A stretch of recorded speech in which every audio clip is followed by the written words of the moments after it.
Mr. Chairman. Senator Kennedy. Mr. Chairman, I'm not going to repeat what my colleague Senator Cruz said about Judge Kasubhai, but he's not qualified to be on the federal bench. And everybody on this in this hearing today knows that. You heard the same testimony I heard. He's entitled to his beliefs. Look, about 90% of my personal philosophy is don't hurt somebody unless you have to defend yourself. Don't steal other people's stuff, and leave me alone. If you want to use different pronouns, that is your business. I may not agree, I may not do it, but that's your business. This is America, and you're free to do that. But this judge used his authority to require litigants in his courtroom to do what he thinks is politically correct. And he did that as a magistrate judge. And he'll do it as a federal district judge, and you know it. Once again, I don't care what his political beliefs are, but he has no right as a sitting judge to direct in writing litigants in his courtroom to stand up and introduce themselves by saying, "My name is John Kennedy. My preferred pronouns are." Now, the judge said in his testimony that was voluntary. That's not true. I've read the order. And he said, but it's voluntary. It's voluntary. Right.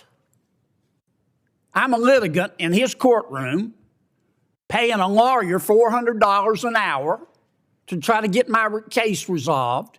And the man on the bench who's going to decide my case tells me to stand up and announce my pronoun. That's not voluntary. That's oppressive. And that alone, forget his writings, which Senator Cruz went through very eloquently. That alone tells me that he cannot exercise power maturely. If I could vote no twice, I would. And on this final point, when President Trump nominated people that weren't qualified to be on the federal bench, we killed those nominations.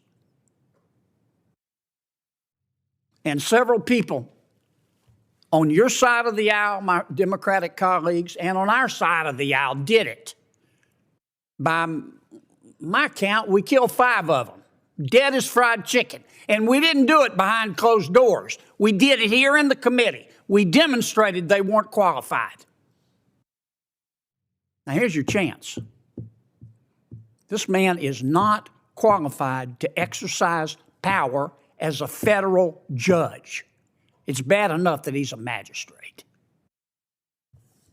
Thank you, Mr. Chairman. Thank you.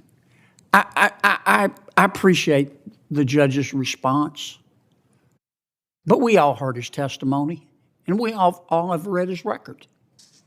And sometimes people don't tell the truth in their responses. I'm not calling the man a liar. I'm just saying, who are you going to believe? His written responses, probably crafted by the White House lawyers, or his testimony in committee? And I think what we're going to see going forward is more of these types of exchanges going on here today. When somebody's qualified to be on the federal bench, by God, I will stand up. I don't care what party they are. I was the lone Republican vote to confirm a nominee from Tennessee. I'm almost done, Mr. Chairman. Almost the 30 lone seconds. Republican vote. But from now on, if we're going to play it like this, we're going to have a debate on all of these nominees and talk about their testimony in committee and who was forthcoming and who wasn't. Thank you, Mr. Chairman. You've been very kind, and I appreciate the extra time. You're welcome.